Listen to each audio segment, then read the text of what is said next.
ওগো ঠাকুর, জানি না আমার ভাগ্যে কি আছে,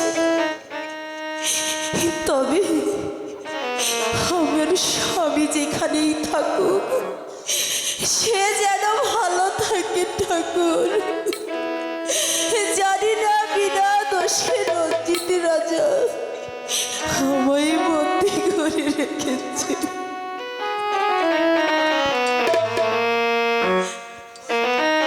ও কি ভগবান হে,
ভগবান বলেছে তোমার ওই গর্ভের সন্তান পশু আমাকে নিধন করে আমার সিংহাসন কেড়ে নেবে।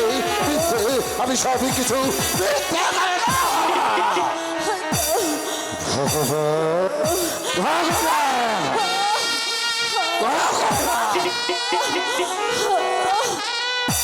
সন্তান আসবে আমাকে নিধন করবে, তারপর আমার সিংহাসন কেড়ে নেবে, আমি মুক্ত করে দেব।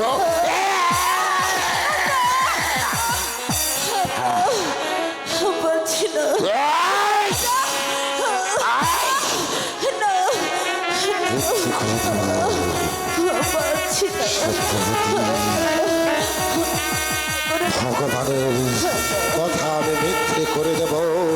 আমি ভগবানকে বিশ্বাস করি না, আমি ভগবানকে মানি না। এই রণজিৎ রাজা যা বলবে সেটাই আমার রাজ্য হবে, তাই তো তোমাকে ধরে এনেছি আমার কারাগারে। আমি মিথ্যে করে দেব, তোমার গর্ভের সন্তান এই পৃথিবীতে আসতে পারবে না।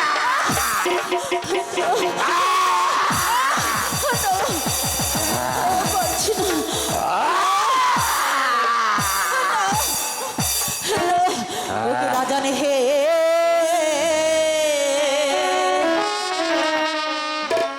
বিনা দোষে কেন মাহারি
সত্যবতী, তোর কোনো অপরাধ নয়। যেদিন আমি তোর গৃহে গিয়েছিলাম একটু আশ্রয়ের জন্য, সেদিন ভগবানের আজ্ঞা বলে গেছে তোর গর্ভে যে সন্তান আসছে, সেই সন্তান এসেই আমাকে খুন করে আমার সিংহাসন দখল করবে। তাই তো আমি তোকে ধরে নিয়ে এসেছি। তোর সন্তান ওই পৃথিবীতে কি করে আসে মিথ্যে করে দেব। ভগবানের আজ্ঞা পাওয়ার কথা আমি মিথ্যে করে দেব।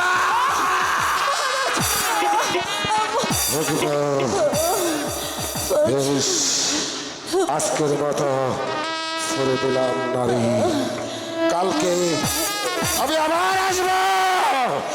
এসে দেখবো তোর গর্ভের সন্তান কি করে পৃথিবীতে আসে।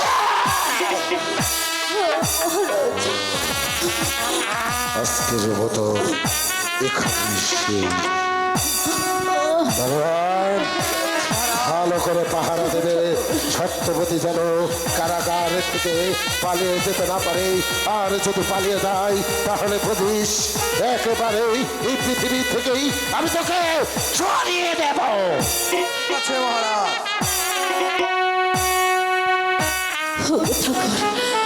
পারছি না ঠাকুর। ভাই দারোয়ান, হ্যাঁ এই ভাই, দেখুন পত্রখানা।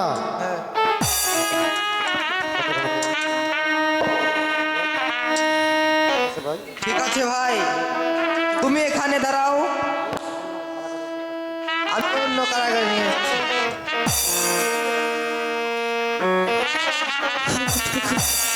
পারছি না ঠাকুর।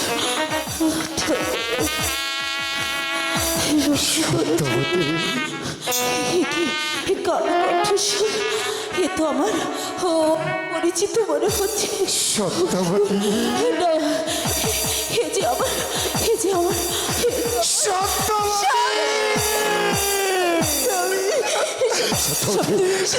দেখো দেখো, আমি তোমার স্বামী এসেছি, দেখো না অনেক কষ্ট করে এসেছি। স্বামী, জানো ওই রঞ্জিত রাজা দেখো না, রঞ্জিত রাজা? আমায় মুখের পর চাবুক মেরে আমায় যে চাবুকের পর চাবুক মেরেছে। সত্যবতী, কি করবো বলো? এভাবে আমি তোমাকে আর কতদিন রক্ষা করবো? আমাদের সন্তানকে রক্ষা পাবে না। ওই ওই ভগবান চাইলে আমাদের সন্তান রক্ষা করবে। ওরে মা, ওরে তোর সন্তানে ওরে মরণ হবে না। সত্যবতী, আমাদের সন্তান ওরে মা গয় মা, তোর সন্তানে মরণ হবে না। রক্ষা করবে জগদীশ্বর মা,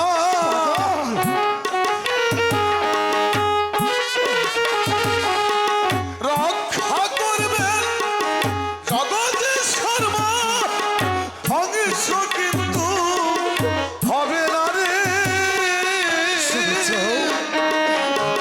মহাগয় মা, তোর সন্তানে মরণ হবে না। শুনেছ, আমাদের সন্তানে মরণ হবে না।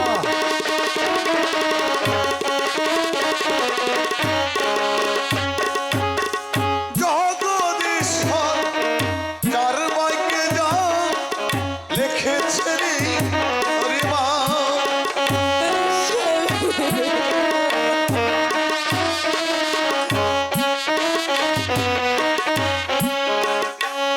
ওরে জগদীশ্বর মা, যার বাক্যে যা লিখেছে রে মা, খণ্ডন করে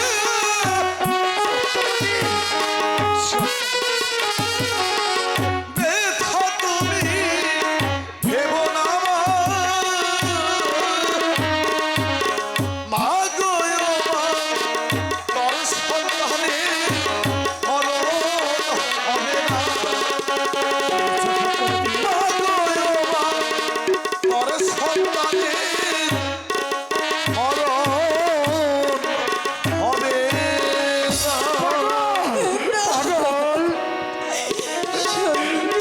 হয়েছে সত্যবতী? বাবা যা বলে গেল সত্যি সত্যি হবে।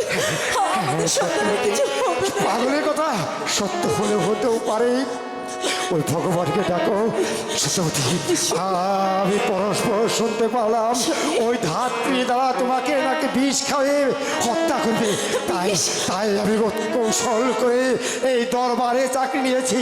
শোনো, ওই ধাত্রী যখন খাবার নিয়ে এখানে আসবে, তুমি কিন্তু এই খাবার খাবে না। তুমি কিন্তু এই খাবার খাবে না। ওই খাবার বিষ আছে। ঠিক আছে চলো। সত্যবতী, ও তো ধাত্রীর দিকে আসছে। তুমি কিন্তু খাবার খাবে না।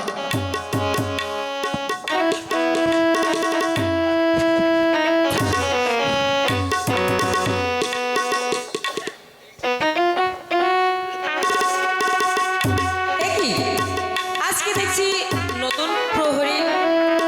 এই প্রহরী, আমাকে ভিতরে ঢুকতে দাও। কেন? আমি সত্যবতীকে খাবার দেবো। ঠিক আছে, যাও। ঠিক আছে।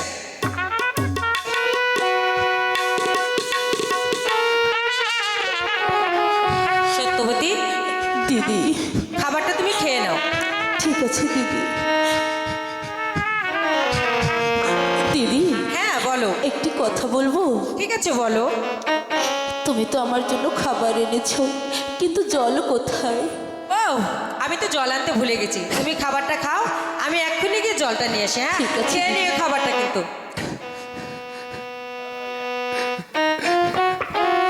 না!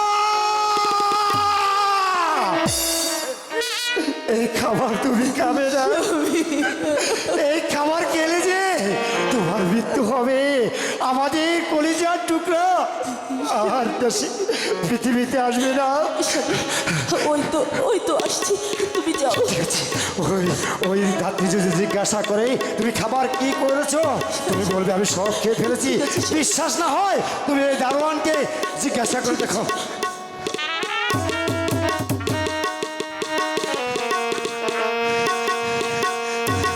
কি আমি জল আনতে গেলাম আর এর মধ্যে তোমার খাবারটা শেষ হয়ে গেল? দিদি বলো।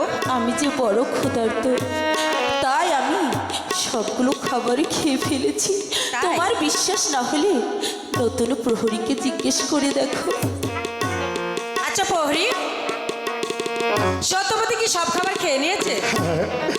সত্যবতী এমন ভাবে খাবার এগুলো খেলো, আমার মনে হলো কত জরম সে না খেয়েছিল। তাই খাবার সামনে পেয়ে এক চুটি খেয়ে ফেলেছি। ঠিক আছে, আমার আবার কি, খেয়ে যখন নিয়েছে থাক, আমি বাবা চলেই যাই। সত্যবতী, সত্যবতী, তুমি বলতে পারো আমি আর এভাবে কতদিন তোমাকে রক্ষা করতে পারবো?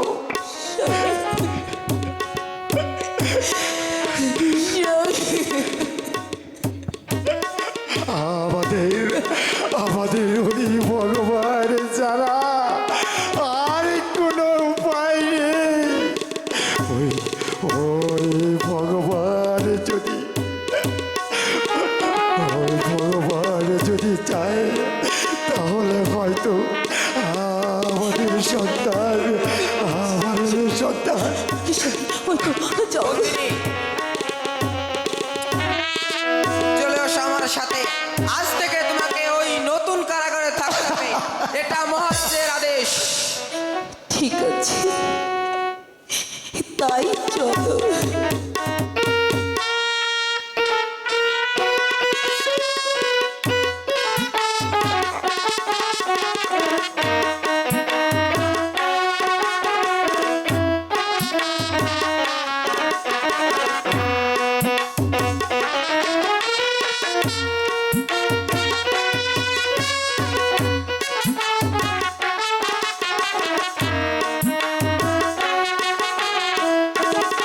ভাই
চার টুকরা ধরে মরিক মুখ দেখতে। না না না, আমি এখানে আর এক মুহূর্ত নয়, আমি এখানে আর এক মুহূর্ত বিলম্ব করবো না। আমি যাবো ওই দারুণের পিছনে দেখবো ওই সত্যবতী কোথায় নিয়ে যায়, যে করে হোক যেভাবে হোক